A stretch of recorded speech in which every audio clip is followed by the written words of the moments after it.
The former president's final pitch to voters in Pennsylvania today focused on migrants and kicking them out, but it also veered into a number of bizarre, sometimes violent tangents. There were his complaints about Kamala Harris's appearance on Saturday Night Live. He's also still complaining about the moderators at his ABC debate with Harris, and a complaint about the new kickoff rule for NFL games.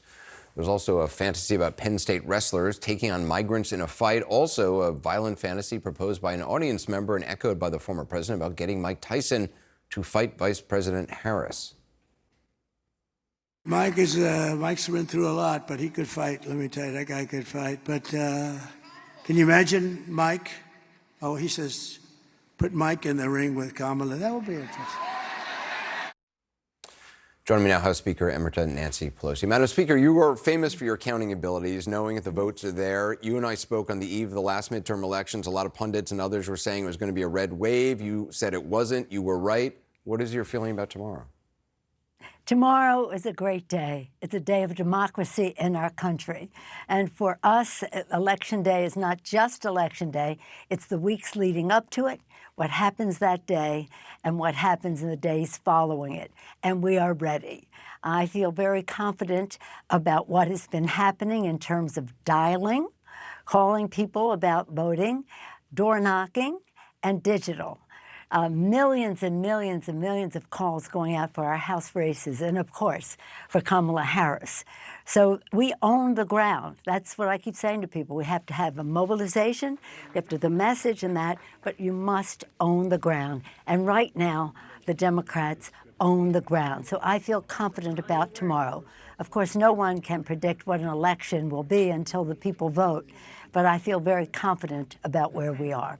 The two candidates are obviously closing their campaigns in completely different ways. Vice President Harris is not even using the name of the former president anymore, and he's doing the same old shtick, mocking you, the vice president, the president, talking about reporters getting shot. What do you make of the closing messages you hear?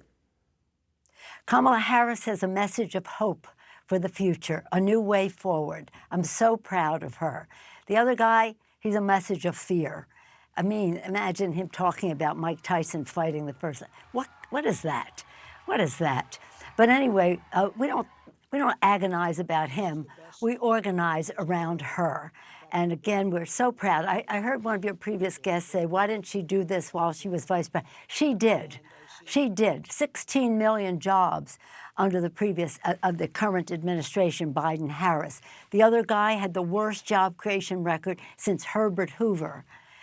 The CHIPS Act to keep us self-reliant, the infrastructure bill to create good-paying jobs, more investment in STEM and education so many more young people could participate, and lowering prescription drug prices from $500 to $600 a month for seniors on to $35 a month for seniors. So this is what they want to reverse, what we're doing to save the planet.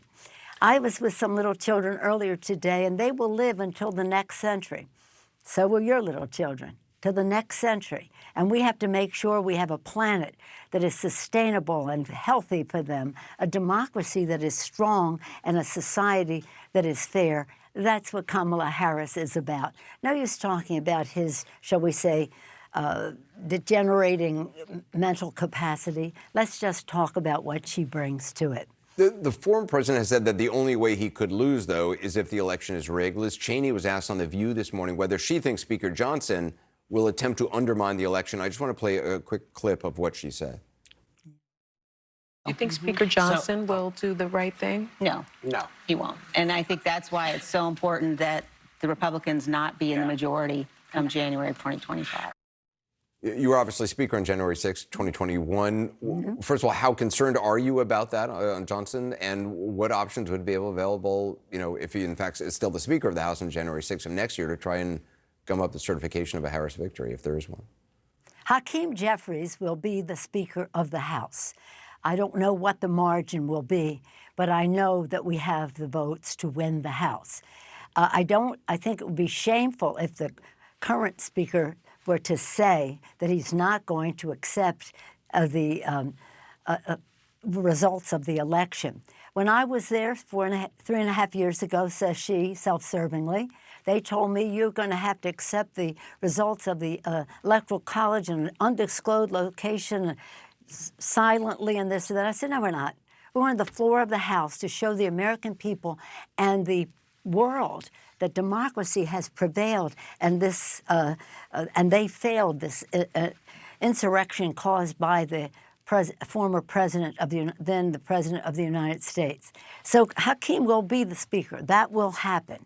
That is what I spend a great deal of my time on, in addition to the electing Kamala Harris, President of the United States. I feel very confident about that. But the public has to pay attention. President Lincoln, let the record show, I'm quoting a Republican president, said public sentiment is everything. With it, you can accomplish almost anything. Without it, practically nothing. The American people have to weigh in if they try not to accept the results of the election. But let's not spend a lot of time on that. We're spending our time on getting out the vote, dialing, door knocking, digital communications to make sure that not only does Kamala Harris win the election and Tim Walz, but also Hakeem Jeffries will be. And we need him there for all of the issues, for the children and the rest. But we need him on January 6th to make sure that democracy prevails. Madam Speaker, I appreciate your time tonight. Thank you. Thank you. Speaker. Don't forget your vote, everyone. Just win, baby. That's our motto.